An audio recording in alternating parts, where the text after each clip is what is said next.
Welcome back, ladies and gentlemen, to another video of how to replace etc. Today we're working on Ford Explorer 2013 on how to remove your mortar mount. Tools you will be needing is a 1/2-inch ratchet with a little swivel work. You can turn it anywhere you want. Why? Because of this hose right here. That's the water reservoir that goes in here. And you can bend that as much as you want. Just don't try to bend it too much from here because it's got a little plastic assembly there. So to reach into your mortar mount, you will need a long deep socket, 15 millimeter, to release those nuts. It's got one here, one there, one here, and one there. Also, it's got a bracket in the bottom, 18 millimeter size socket, 1, 2, and 3. Reason I'm changing this, or I'm checking it out, is because when you drive it around 20 to 26 miles per hour, it gives you a little clunking noise, and I mean you can feel it on this side. So as far as I've seen under this truck, there's only this mortar mount and a transmission mount on that side. I've not seen if under the battery there's another mortar mount or supporter, because in the front there's nothing there and there's nothing there in the back. So it's kind of weird how this engine is just dangling with one motor mount here and the transmission mount at the end. So to remove this water reservoir, you have two 8 millimeter bolts. Like one of them goes there, and the other one goes right there. And then here, that's where this goes. That piece, it goes in there. Just settle it in there, and then you can just hook up those 8 millimeters on there.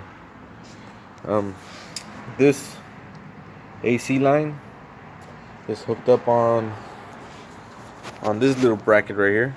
All you do is just pinch. All you do is just pinch this little. You pinch this little lip right here with a flathead. Just you pry it off with a flathead. Just it's easy. Not much. It's not a hassle. Just stick your flathead in here and just yank it out. It comes out by itself. So, like I said, you will be needing an 8 millimeter to remove these two bolts, flathead, and 18 millimeter socket. Don't matter, deep socket or not.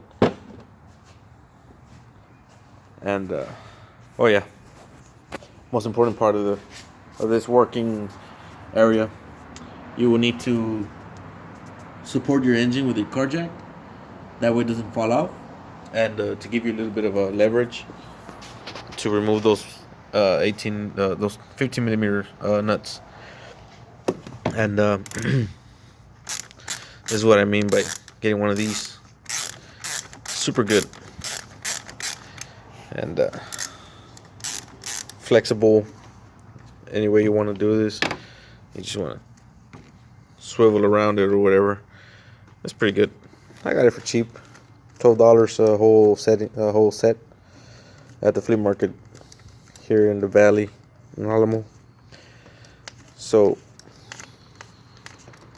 this is how you do it to remove your mortar mount. And like I said, you can feel the difference when you, like with a Tahoe or a Silverado or a Yukon, a GM. You can't hit the brake and give it a gas because it doesn't have that mortar mount like most regular GMs do, that you can just hit the gas and feel it or see it go up and down. And this one doesn't do that symptom. This one doesn't do that. It doesn't work with this one. So there you go. That's one nut. And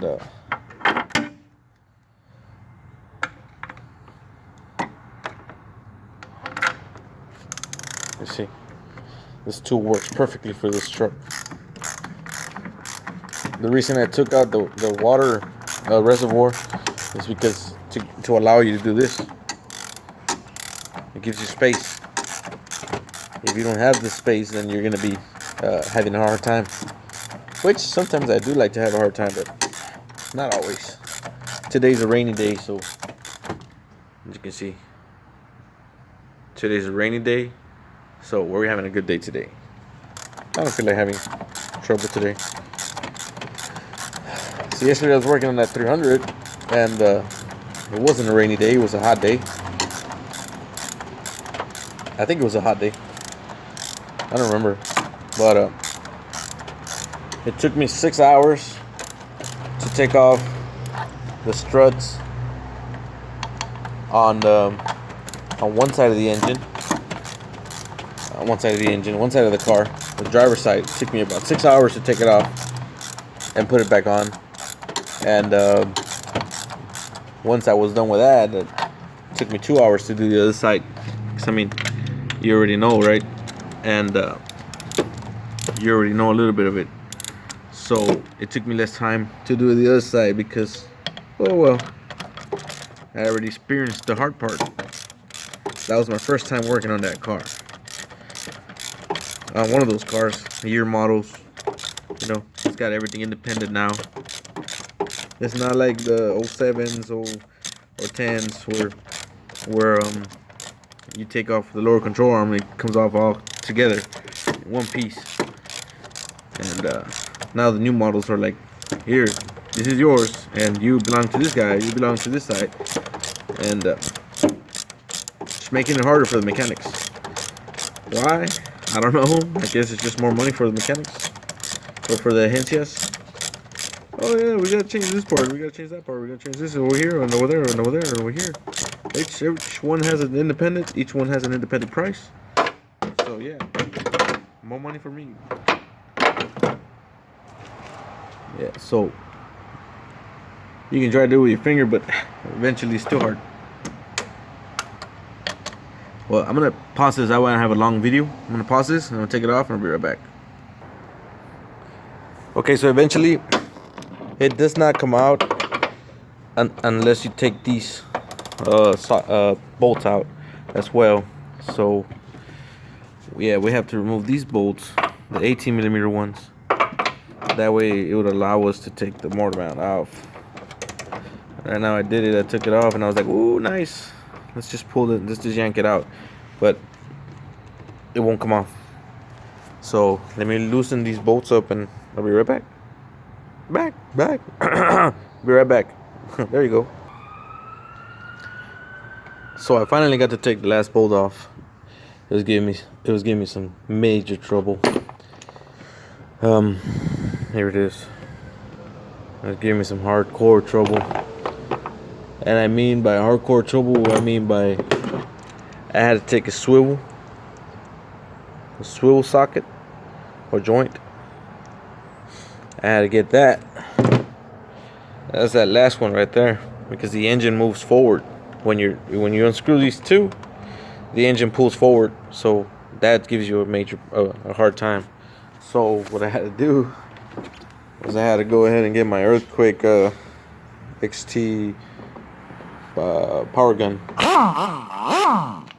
It's got levels 1, 2, and 3.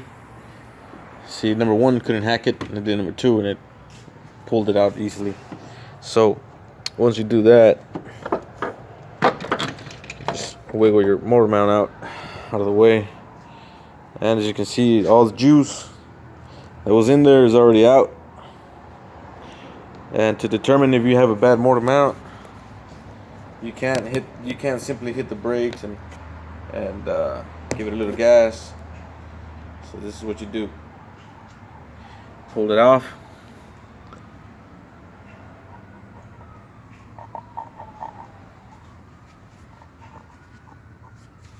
Check it out.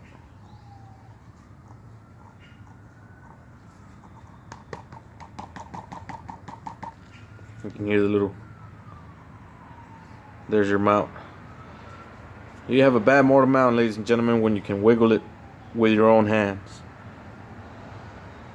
So if you have your vehicle doing some jittery like that,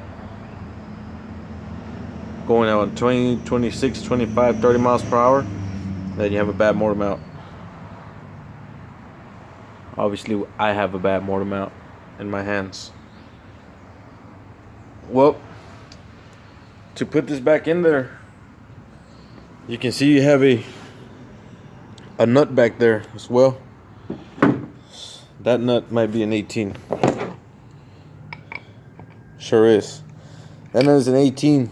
You're gonna have to remove that nut, take it off the bracket, because they sell the bracket separately. Motormount is like $80 at Bogus Ford,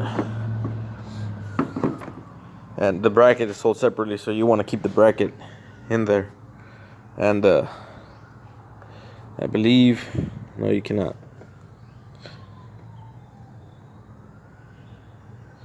Yeah, you might just can take the, no, you can't. I was trying to see if you can get the nut out through the bottom. Let me see.